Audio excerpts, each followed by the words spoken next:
मन कही गुरतेज के साथ।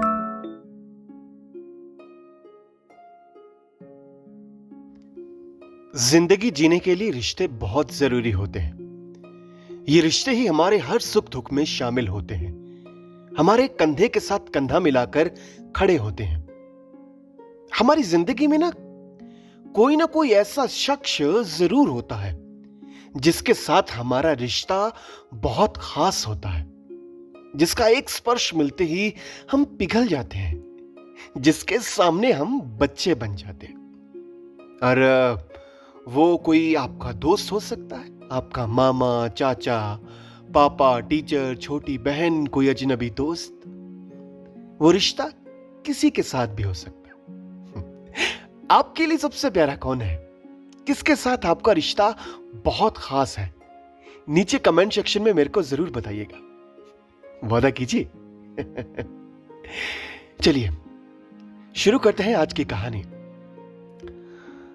प्रथम अपने ऑफिस के कैबिन में बैठा पूरे ध्यान से मंथली रिपोर्ट बना रहा था। तभी उसके एक कुलीग ने आकर कहा, प्रथम, ये ज्योति है, इन्होंने आज ही ज्वाइन किया है, इनके साथ आप अपना आधा काम शेयर कर लीजिएगा। सर ने कहा। प्रथम ने जी सर बोलते हुए उसे सारा काम समझा दिया। बस यहीं से दोनों का सफर शुरू हुआ था। धीरे धीरे वो एक दूसरे से खुल के बातें करने लगे, मिलने लगे, इकट्ठे चाय पीने लगे। और एक दिन ज्योति ने उसके साथ अपनी लाइफ शेयर करने के लिए बोल दिया। प्रथम थोड़ा घबरा सा गया। उसके दो रीजन थे। पहला कि उसका जो आर्थिक स्टेटस था वो ज्योति से कम था, और दूसरा वो राजस्थान के एक छोटे से कस्बे से बिलोंग करता था, और ज्योति दिल्ली के एक पॉश एरिया से बिलोंग करती थी। प्रथम ने उनसे कहा, ज्योति, मैं तुमसे भी शादी नहीं कर सकता, क्योंकि मेरे पापा नहीं है, मम्मी और एक छोटा भाई है, उनके बारे में तेरे को पहले बता चुका हूं। पहले मैं अपने भाई को स्टैंड करना चाहता हूं, उसकी शादी करना चाहता हूं। इतना कह के वो चुप हो गया। ज्योति ने कहा, कोई बात नहीं, मैं वेट कर लूंगी। दोनों की लाइफ स्मूथ चल रही थी। दोनों के घर वालों को उनके रिश्ते के बारे में पता था। आज प्रथम ऑफिस नहीं आया, उसकी तबीयत कुछ खराब थी। कल रात से ही उसको उल्टियां लगी हुई थी। ज्योति उसको अस्पताल लेके गई। जब टेस्ट करवाए तो पता चला कि उसको कैंसर जो दूसरी स्टेज में दाखिल हो चुका है। यह जानकर दोनों के सपने, दोनों की साझी बनाई हुई दुनिया एक पल में बिखर गई।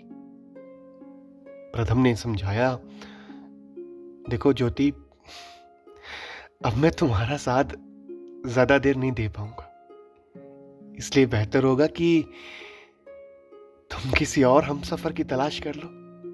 तुम स्मार्ट हो, तुम्हें तो कोई नाम ही नहीं कर पाएगा। तुम्हें क्या लगता है, मैं किसी को हां कर पाऊंगी? अगर मैं तुम्हारी जगह होती तो क्या तुम ऐसा करते? वो निरुत्तर हो गया। स्थिति को जानते हुए भी ज्योति ने उसके साथ शादी की।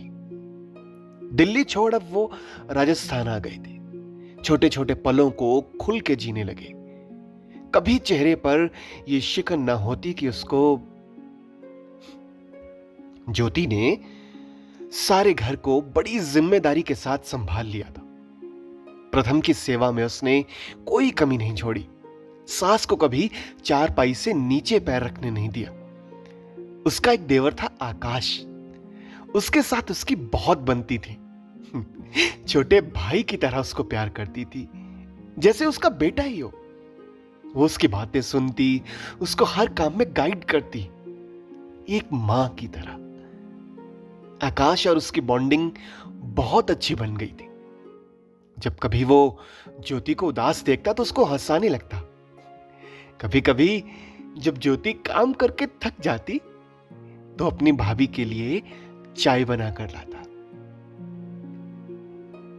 आज सुबह से ज्योति को कुछ अच्छा महसूस नहीं हो रहा था। आकाश कॉलेज गया हुआ था और उसकी सास पड़ोस में किसी काम गई हुई थी। प्रथम की तबीयत अचानक से खराब हो गई। ज्योति का माथा ठनकने लगा। उसने जल्दी से आकाश को कॉल किया और कहा, आकाश, तुम जल्दी से सिविल अस्पताल पहुंचो, तुम्हारे भाई की तबीयत बहुत ज्यादा खराब हो गई। वो उसको गाड़ी में लेकर भागी, पर रास्ते में प्रथम को जोरदार उल्टी आई और वो ज्योति को बीच सफर में छोड़कर चला गया।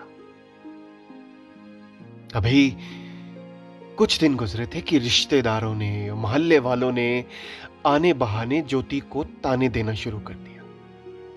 इसके तो कदम ही मनहूस हैं, ये तो आते ही प्रथम को खा गई। अगर वो बाहर निकलती तो उसको लगता कि मानो लोगों की निगाहें उसे खा जाएंगी। अब वो क्या करे, किसके सहारे जिए? ज्योति एक मानसिक तनाव और दबाव में आने लगी थी।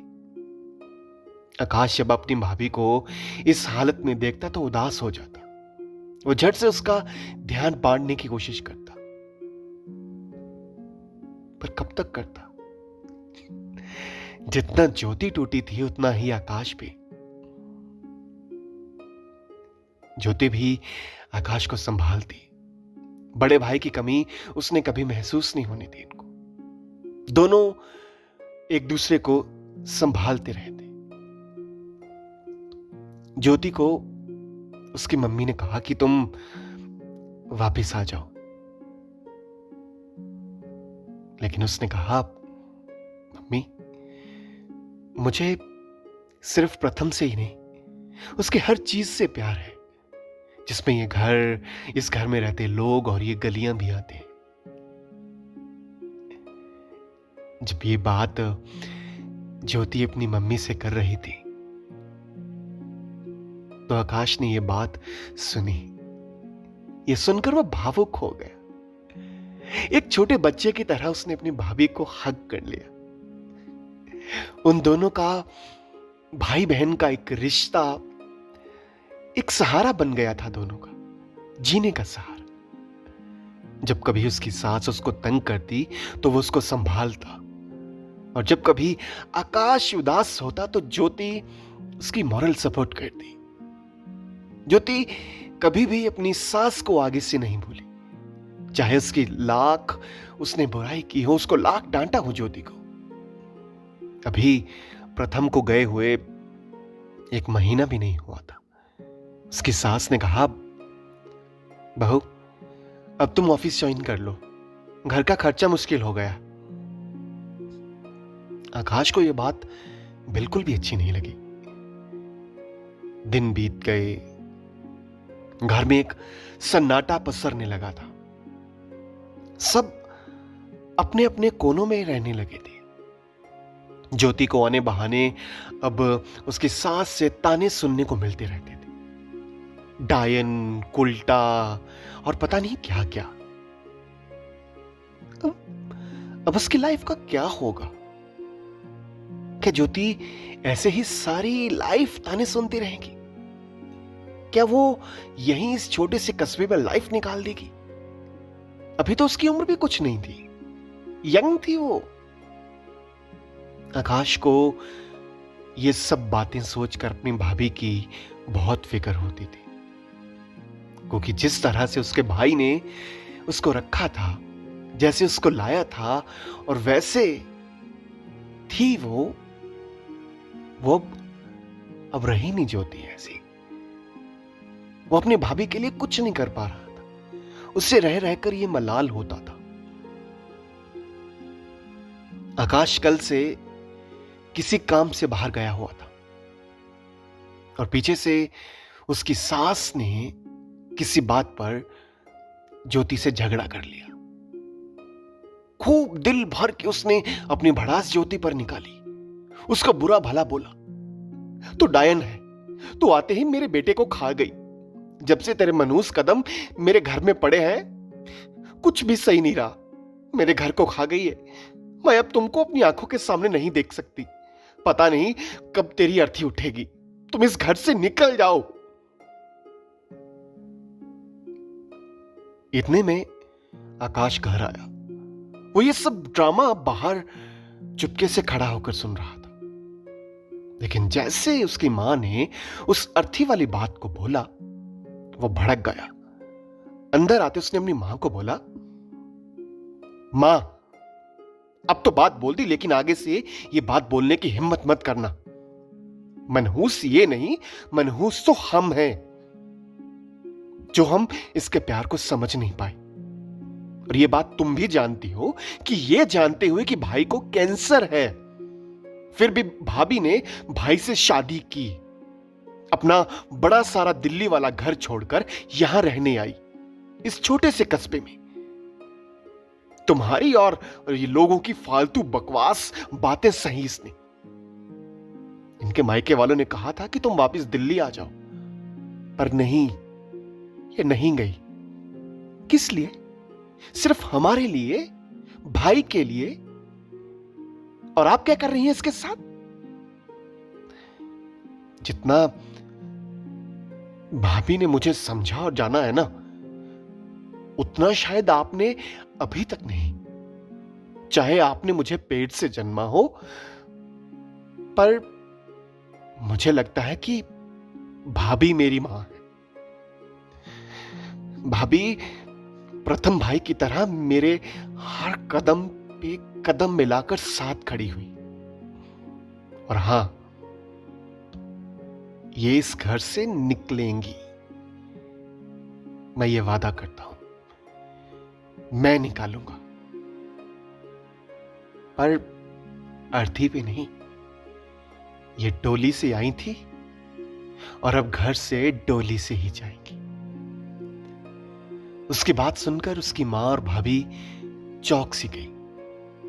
आकाश अपनी भाभी के पास बैठते हुए बोला, हां भाभी, मैं आपको और पल पल मरता नहीं देख सकता। इसमें कोई शक नहीं कि आपके दिल में भाई के लिए कितना प्यार है, जिस कारण आपने इतना त्याग किया। मैं आपको और दुखी नहीं देख सकता। मैं चाहता हूं आप भी आगे बढ़े, जिंदगी जिए। आप भी अब एक नया घर बसा ले। मुझे कोई दिक्कत या दुख नहीं होगा। इसलिए मैं आपके घर गया था अंकल आंटी जी से मिलकर बात करने, और वो भी मेरी बात से सहमत है। हमने आपके लिए एक रिश्ता देखा है। हम चाहते हैं कि आप खुश रहें, अब फिर से एक नया घर बसाएं, खुल के जिए जिंदगी। आकाश की बात सुनकर ज्योति की आंखों से आंसू निकल आए। और भाभी, हां, आपकी शादी की सारी रस्में मैं करूंगा, आपका छोटा भाई बनकर, आपका बेटा बनकर। ज्योति ने आकाश को अपने गले लगा लिया और रो दी एक बच्चे की तरह। उसकी मां भी अपनी गलती पर शर्मिंदा हुई। उसने दोनों हाथ जोड़कर ज्योति से माफी मांग ली और ज्योति ने उसे झट से माफ कर दिया। अब वो भी उनके साथ थी। और कुछ दिनों बाद जो लोग उसकी भाभी को ताने देते थे, बुरा भला बोलते थे, उन सब के सामने आकाश ने अपनी भाभी को डोली में बिठाकर विदा कर दिया, फिर से एक नई जिंदगी जीने के लिए।